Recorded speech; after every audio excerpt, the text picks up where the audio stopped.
Donc, aujourd'hui, on répond à la question, est-ce qu'on peut partager une présentation PowerPoint? Mon nom est Joanne Martel, je suis metteur en scène de vos idées géniales à travers des présentations PowerPoint qui vont être dynamiques, participatives, interactives et surtout impossibles à oublier. Donc, la diffusion va être, bien entendu, rediffusée plus tard, alors vous pourrez la revoir si vous n'êtes pas en mesure de pouvoir être là en direct. Donc, aujourd'hui, par rapport à cette question-là, est-ce qu'on peut partager? Parce que je suis sûre que c'est sûrement une question que vous vous faites poser souvent. Et j'aimerais ça que vous vous manifestiez en me disant, est-ce qu'on vous a déjà demandé de partager une présentation PowerPoint? Vous avez juste à dire oui ou non dans les commentaires et on va poursuivre, je vais vérifier les commentaires au fur et à mesure qu'ils vont rentrer. Donc, on peut peut-être commencer par retourner un peu à la base, c'est-à-dire d'où vient PowerPoint, comment ça a été inventé. Finalement, ça a été inventé par Robert Gaskin puis Dennis Austin dans les années 87 et ça a été racheté par Microsoft en 1990. Et dans le temps, ça ressemblait, nos cellulaires ressemblaient un peu à ça. Vous voyez quel type d'antiquité on avait. C'était énorme. On parle d'un cellulaire. Donc, PowerPoint a été inventé en même temps que ce cellulaire-là. Et on comprend que les cellulaires ont beaucoup évolué. Hein. Maintenant, on s'affiche avec de très petits instruments. Et PowerPoint a aussi bien évolué, sauf que nous, on est resté un peu dans les années 90 dans la façon dont on prépare et on présente nos présentations. Bonjour Sophie, bienvenue. Et j'imagine que toi aussi, tu t'es fait souvent demander, est-ce que tu peux m'envoyer ton PowerPoint? Ça, c'est une question que je trouve toujours difficile à répondre. Donc, étant donné que c'était un logiciel super facile, PowerPoint, hein, beaucoup d'entre nous, on a appris sur le tas. On rentrait nos informations, liste à puces, puis objectifs, bon, la façon très traditionnelle de le faire. Le problème avec ça, c'est que c'est pas la faute du logiciel en tant que tel. C'est que il y a eu beaucoup de recherches qui ont été faites depuis les 20 dernières années.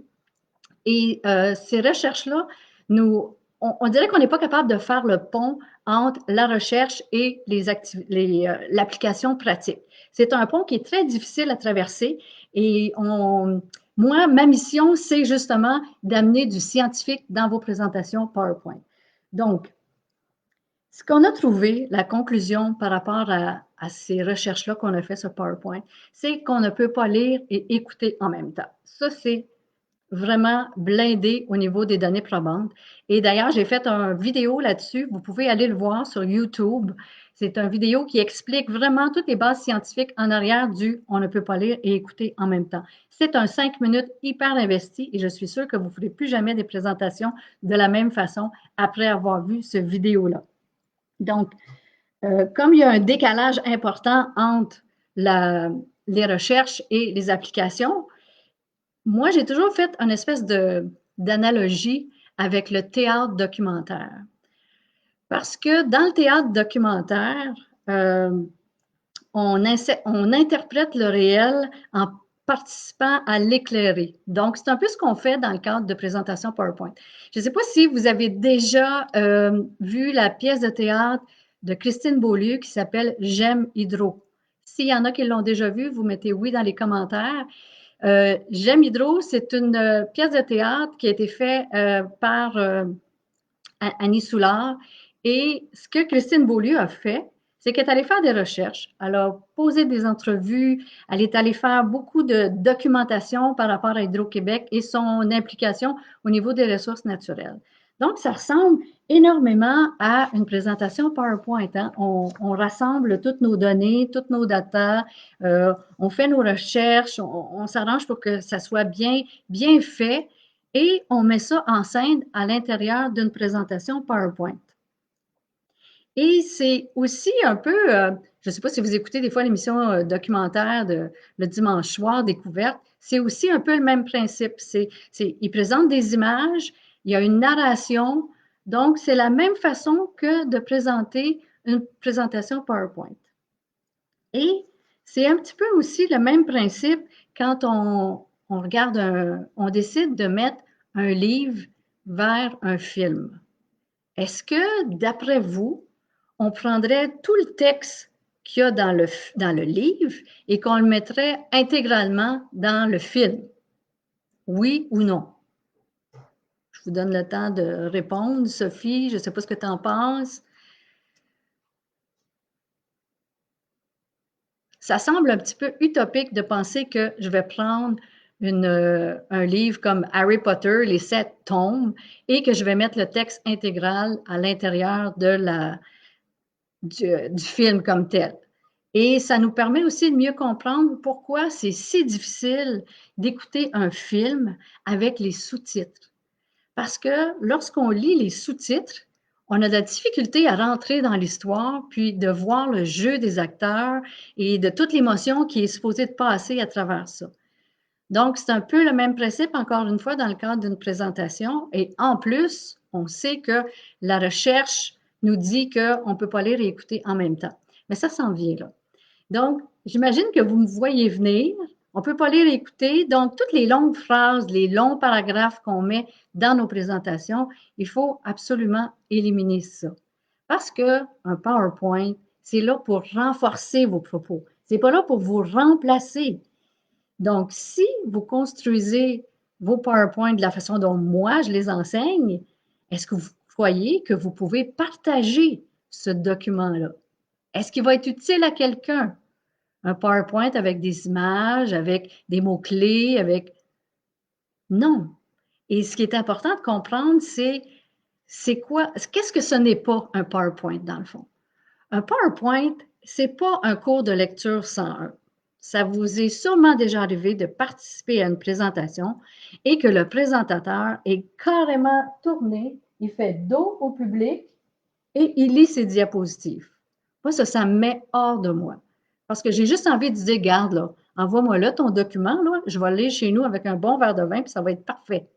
C'est pas ça, une présentation PowerPoint. C'est pas non plus un aide-mémoire pour le présentateur. Parce que si vous n'arrivez pas à vous retrouver dans votre présentation, si vous avez besoin de toutes les phrases pour le lire, c'est donc que vous ne connaissez pas assez votre sujet ou vous n'êtes pas assez préparé, vous n'êtes pas assez pratiqué. Vous pouvez vous servir des mots-clés comme de repères avec les images et tout ça parce que là, vous l'avez pratiqué de cette façon-là. Mais vous ne devriez pas vous en servir comme d'un aide-mémoire. Et finalement, une présentation PowerPoint, ce n'est pas un document. Et ce n'est pas un document à partager. Voilà, la réponse est donnée. Parce qu'il ne faut pas essayer de combiner deux choses qui ont un but différent. Et Gar Reynolds, qui a écrit dans son livre Présentation Zen, Gar Reynolds, qui est mon gourou, que j'aime beaucoup, qui a travaillé chez Apple et qui connaît très bien ce que ça veut dire de faire une présentation intéressante. Donc, lui, il appelle ça des slide donc essayer de mettre ensemble deux choses qui sont complètement différentes. Parce que dans le fond, une présentation, c'est d'être capable de rassembler. Il faut que ça soit facilement compréhensible, rapidement. Et le présentateur, lui, va rajouter des détails, va rajouter des anecdotes, des informations. Avec sa tonalité, il va nous donner quelque chose de différent. Alors qu'un document, là, le présentateur, il n'est plus là. Alors, j'ai besoin d'écrire tous les détails possibles pour être en mesure de bien comprendre le sujet.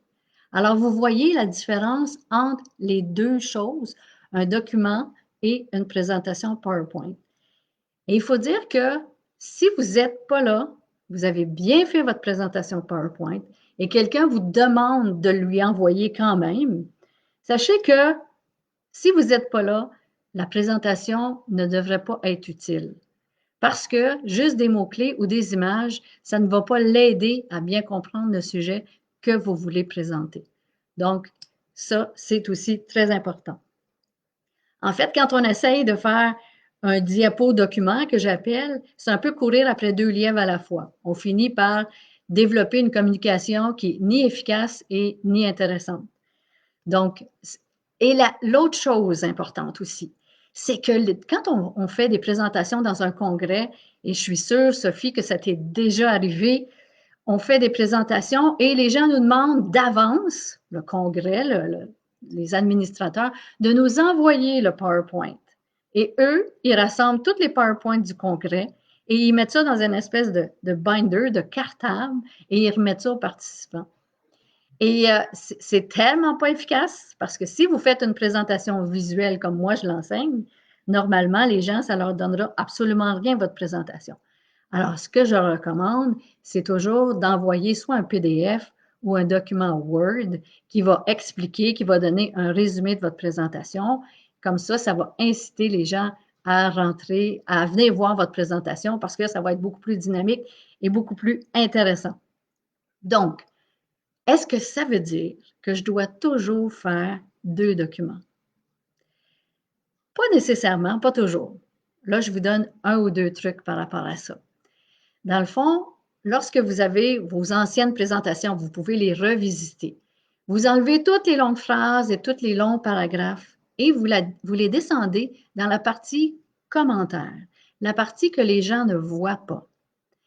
Et lorsque vous pouvez imprimer le document, mais en page de notes.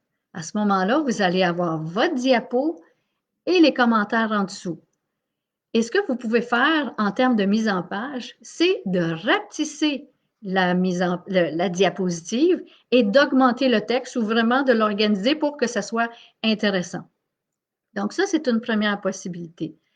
La deuxième possibilité, c'est de l'exporter dans un document Word. C'est possible de faire ça. Vous allez dans Fichier, Exporter, Document, Document Word. Là, comment ça va s'afficher? Vous allez avoir le numéro de la diapo, vous allez avoir la diapo comme telle et votre page de commentaires, toutes sur la même page. Bon, là, vous allez avoir un petit peu de mise en page à faire. Je n'ai pas besoin de savoir le numéro de la diapo. Je peux rapetisser ma diapo parce que c'est beaucoup de couleurs, puis des fois, ça va prendre beaucoup d'encre pour rien. Et je vais ajuster mon texte pour que ce soit intéressant à lire. Donc, ça, c'est la deuxième possibilité. La troisième possibilité, c'est réellement de faire un document à part. Mais ce document-là, vous pouvez le faire dans PowerPoint. PowerPoint peut servir de document. À ce moment-là, on appelle ça un slide doc. Et un slide doc, ça veut dire que là, je vais vraiment écrire du texte comme si j'écrivais dans un document Word, avec une mise en page qui va être un peu différente, mais qui peut être très intéressante aussi. Je sais qu'il y a aussi le site Canva qui fait aussi ce genre de présentation-là disponible. Donc, vous pouvez y aller avec ça, un slide doc. Je vous recommande d'aller sur Google, pitonner slide docs et vous allez voir Nancy Duarte, qui est une des premières à avoir parlé de ça et qui est vraiment une sommité en termes de présentation visuelle. Elle vous offre même un template de slide doc déjà tout préparé.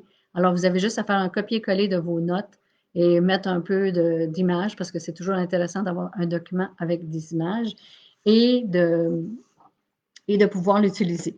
Donc, ça fait le tour. Je ne sais pas si à ce moment-ci, vous avez des questions. Je vais regarder la liste des questions. Bonjour Marie-Christine, je m'excuse, je n'ai pas vu vos noms. Chantal, bonjour Chantal, ça fait plaisir. Chantal Bossé, qui est une collègue et qui travaille beaucoup aussi au niveau des présentations visuelles et qu'on va recevoir très certainement en entrevue très bientôt.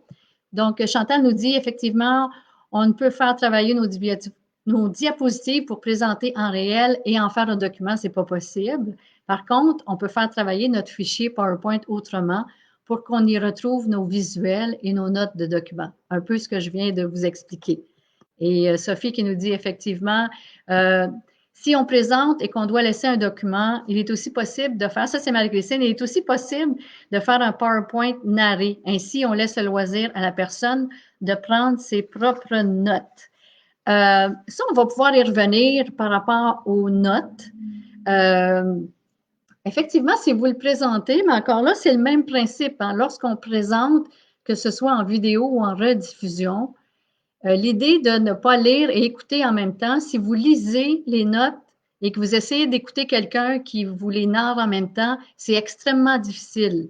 Alors, ce n'est pas recommandé, ça non plus. Vous pouvez mettre de la musique et comme ça, on peut lire le texte et puis la musique ne viendra pas intervenir avec le texte.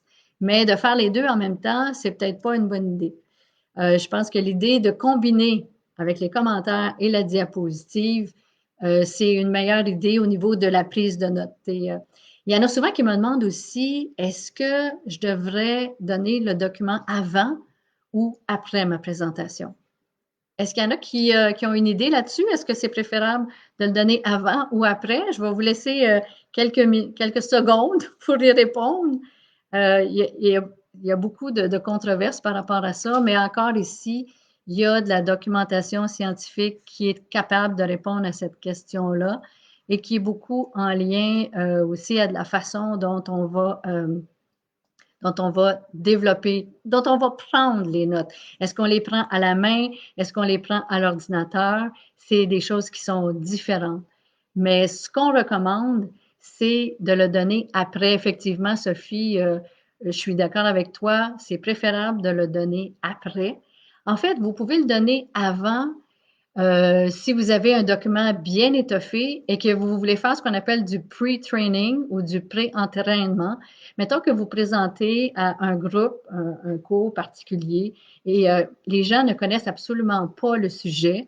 Des fois, c'est important de leur présenter au moins les bases. Ça leur donne le temps de lire un peu avant. Et quand ils arrivent à la présentation, c'est beaucoup plus facile de pouvoir interagir avec le professeur. Donc ça peut être une exception où si on le présente avant, ça va être effectivement intéressant. Et d'ailleurs, le docteur Richard Mayer, qui a fait beaucoup de recherches là-dessus, parle beaucoup du pré-training. Si vous avez l'occasion d'aller voir, ça fait partie de ses recommandations par rapport à une présentation en utilisant des multimédias. Moi, j'ai terminé. C'était juste ça, dans le fond, la réponse, le résumé de tout ça, c'est que ça reste qu'une présentation, c'est d'être capable de rassembler des faits et des datas très spécifiques.